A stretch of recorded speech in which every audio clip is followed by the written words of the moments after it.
اور اپنی تباہی کی طرف بڑھ رہے ہیں، اور یہ سب خدا کی طرف سے مہیا کردہ حل کی ایک ترتیب ہے۔ ہمیں ایک نئی قسم کے انسان کی ضرورت ہے، اور اس لیے خدا وعدہ کرتا ہے کہ ایک نیا انسان آئے گا جو سانپ کے سامنے نہیں جھکے گا۔ دراصل وہ اس کے سر کو کچلے گا اور اس سے زخم کھائے گا۔ یہاں سے کہانی ایک مرد اور ایک عورت ابراہم اور سارہ سے مؤودہ نسل کا پتہ دیتی ہے۔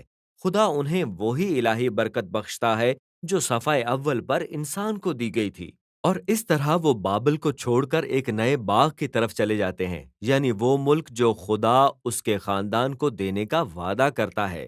اس کے بعد ابراہم کے خاندان کی کہانی ہے۔ 3 نسلیں، ابراہم، اسحاق اور یعقوب، اور بعد میں اس کے 12 بیٹے۔ اور ہماری امیدیں اس وقت تک بلند ہیں جب تک ہم ان کے انتہائی غیر فعال اور خاندان کی تباہی کی کہانی نہیں پڑھتے۔ وہ جھوٹ بولتے ہیں، دھوکہ دیتے ہیں، اور تقریباً ایک دوسرے کو مار ہی ڈالتے ہیں۔ جنسی معاملات کو ایک طرف ہی رکھ دیں، لیکن باغ کی کہانی کے بعد آپ کو کیا امید تھی؟ وہ انسان ہے۔ بالآخر ابراہم کا خاندان مصر میں اسیر ہو جاتا ہے۔ ابراہم کے خاندان کی یہ ناکامیاں کہانی کے مٹھی بھر لمحات کا تاریک پس منظر پیش کرتی ہیں۔ خدا ان لوگوں کے ساتھ عہد کو قائم رکھتا ہے۔ وہ ان کے ساتھ ایک عہد نامی ابدی وعدہ بھی کرتا ہے کہ وہ ان کے وسیلے سے بنی نوع انسان کو نجات اور برکت دے گا۔ کس طرح بالکل واضح نہیں ہے، لیکن ابراہم کا خاندان اس وقت اپنی بہترین حالت میں ہے جب وہ اپنے خود غرضانہ منصوبوں کو بند کرتے اور انقلابی ایمان کے ساتھ خدا کے وعدے پر بھروسہ کرتے ہیں۔ یہاں سے خاندان بڑھتا ہے۔ انجام کار وہ مصر میں غلام ہو جاتے ہیں، اور ہم توریت کے دوسرے اہم کردار موسیٰ سے متعارف ہوتے ہیں۔ خدا اسے کھڑا کرتا ہے کہ اسرائیلیوں کو وہاں سے نکال کر ایک پہاڑ کے پاس لائے جہاں ان سب کو خدا کے ساتھ عہد کے تعلق میں بندھنے کی دعوت دی جاتی ہے۔ ان کو تعلق کے حوالے سے 613 شرائط دی جاتی ہیں، نئی قسم کے انسان بننے کے لیے رہنما اصول جو وفاداری سے دنیا کے سامنے خدا کی نمائندگی کریں گے۔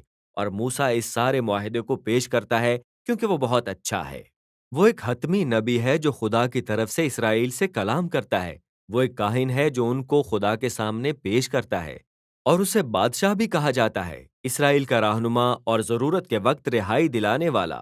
لیکن جیسے جیسے توریت آگے بڑھتی ہے، اسرائیلی بڑے پیمانے پر ناکام ہو جاتے ہیں۔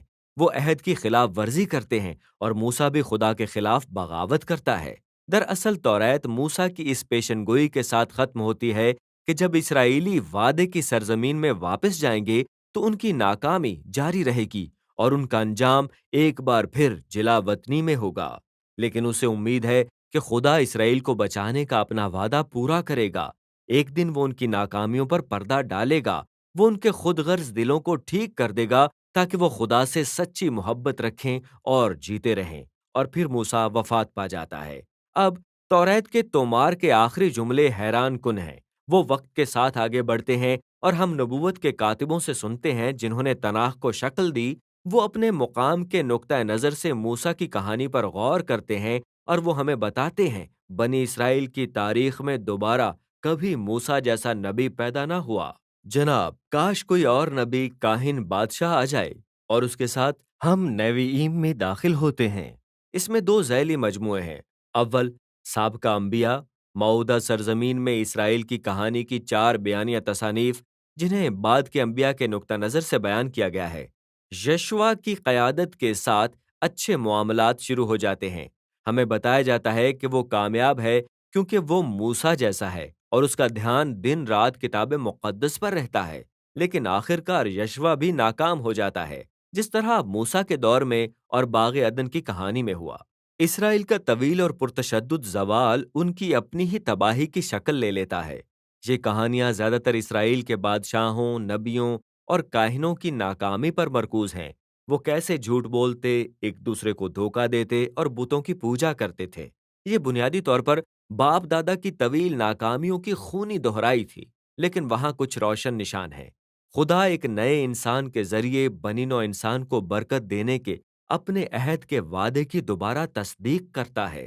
یہ داؤد کی نسل سے ایک بادشاہ ہوگا، اور آپ کو داؤد اور سلیمان جیسے لوگوں کی کہانیاں ملتی ہیں جو کہ جس وقت خدا پر بھروسہ کرتے ہیں تو انہیں ابراہم جیسے لمحات ملتے ہیں، لیکن یہ دیر پا قائم نہیں رہتے۔ اور آپ کو معلوم نہیں ہوگا کہ ابراہام کے خاندان کا اختتام وہیں ہوتا ہے جہاں سے انہوں نے شروع کیا تھا، مفتوح ہوئے اور بابل میں اسیر کیے گئے۔ لیکن یاد رکھیں، یہ ساری کہانی بعد کے انبیاء کے نقطہ نظر سے سنائی گئی ہے، اور وہ جانتے ہیں کہ جلا وطنی اختتام نہیں ہے۔ چنانچہ انہوں نے اسرائیل کے ماضی کی ان کہانیوں کو اپنے مستقبل کی امید کی طرف اشارہ کرنے والی کہانی کے طور پر تشکیل دیا ہے۔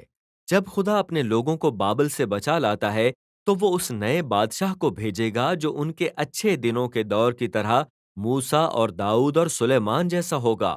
دراصل یہ نیوییم کا دوسرا حصہ بعد کے انبیاء کے متعلق ہے۔ مخصوص انبیاء کے ساتھ منسوب 3 بڑی اور 12 چھوٹی تصانیف ہیں، اور یہ ڈیزائن جان بوجھ کر پیدائش سے 3 جمع 12 بزرگوں کو یاد کرتا ہے جن کی ناکامی کی کہانیوں میں مستقبل کی امید کے بیج موجود ہیں۔ یہ نبوتی تومار 2 طرفہ حوالہ جات سے بھرے ہوئے ہیں جن کا تعلق پیچھے توریت اور انبیاء کی حکایت سے ہے، اور وہ کہانی کو آگے بڑھاتے ہیں۔ اسرائیلی نبیوں کا کام موسیٰ جیسا بننا تھا، پرانے اسرائیل پر ناکامی اور بدعنوانی کا الزام لگانا اور انہیں آنے والے نتیجے خداوند کے دن کی بابت خبردار کرنا، جس کا خاتمہ بابل میں شکست اور اسیری کے ساتھ ہوا۔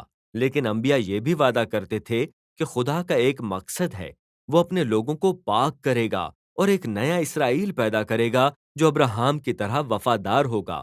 وہ اس موعودہ حکمران کے دور حکومت میں خدا کے ساتھ ایک عہد کے رشتے میں رہیں گے جسے نئے موسیٰ کے طور پر بیان کیا گیا ہے اور داؤد کے نام سے پکارا گیا ہے۔ وہی خدا کی برکت کو پوری دنیا کے لیے بحال کرنے والا ہوگا۔ نیوییم کا اختتام توریت کی طرح ہے۔ تناخ کے نبوتی کاتبوں کی طرف سے ایک نوٹ: وہ اب تک کی پوری کہانی پر غور کرتے ہیں اور وہ قارئین پر زور دیتے ہیں کہ موسیٰ جیسے نئے نبی کے منتظر رہیں جسے وہ ایلیا کہتے ہیں۔ وہ اعلان کرے گا کہ اسرائیل کا خدا اپنے لوگوں کو پاک کرنے اور نجات دینے آ رہا ہے۔ یہاں سے ہم تناخ کے تیسرے اور آخری ذیلی مجموعے میں جاتے ہیں، کیتوئیم، توماروں کا ایک مختلف مجموعہ۔ ہر ایک کو پیچھے توریت اور انبیاء کے کلیدی موضوعات کے ساتھ منسلک کرنے اور 2 طرفہ حوالہ جات کے ذریعے ان کو مزید ترقی دینے کے لیے تشکیل دیا گیا تھا۔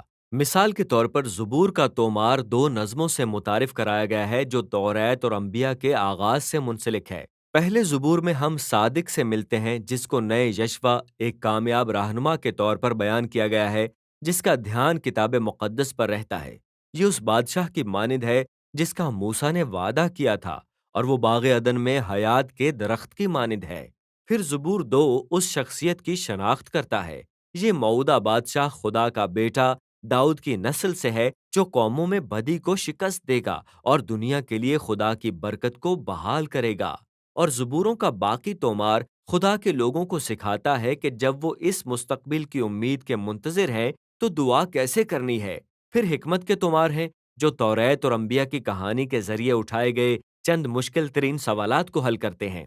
امثال توریت کے اندر موسیٰ کی مانند لگتی ہے، خدا پر بھروسہ کرو، وفادار اور فرما بردار بنو اور تمہیں اطمینان اور کامیابی ملے گی۔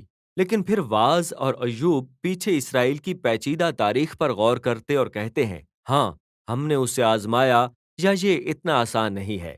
یہ تینوں کتابیں گہری گفتگو کرتی ہیں کہ خدا کی بھلائی اور اکثر الجھانے والی دنیا کے اندر سمجھداری سے زندگی گزارنے کا کیا مطلب ہے۔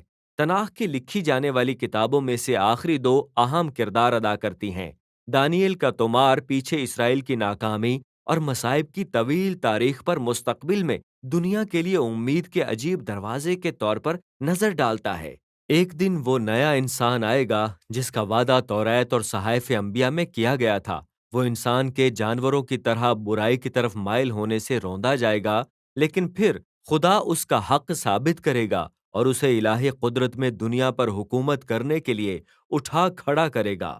اور آخر میں تواریخ کے تومار اسرائیل کی اسیری سے واپسی کی تناخ کی پوری کہانی دوبارہ سناتے ہیں۔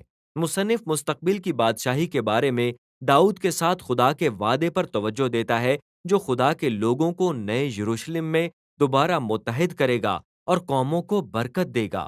تواریخ کے توماروں کے آخری جملوں کو پوری تناخ کے کلیدی متن کے ساتھ جوڑا گیا ہے۔ وہ ایک نئے اسرائیلی کی آمد کی طرف اشارہ کرتے ہوئے جس کا خدا اس کے ساتھ ہے اور جو اوپر جاتے ہوئے یروشلم کو بحال کرے گا، اسیری سے مکمل واپسی کی امید کو زندہ رکھتے ہیں، اور اس طرح کہانی اختتام کو پہنچتی ہے۔ تناخ قدیم عبرانی توماروں کا شاندار مجموعہ ہے جو سوچ سمجھ کر تشکیل دیا گیا ہے۔ اسرائیل کی تاریخ کے یہ مختلف ادوار کے متن اسرائیل اور پوری انسانیت کے ساتھ خدا کے وعدے کے متعلق ایک مربوط کہانی کے طور پر جڑے ہوئے ہیں۔ ان کو زندگی بھر پڑھنے اور ان پر غور کرنے کے لیے قلم بند کیا گیا ہے، کیونکہ یہ قابل ذکر انسانی الفاظ، حکمت اور مستقبل کی امید کا ایک الہی کلام پیش کرتے ہیں جو آج بھی بولتا ہے۔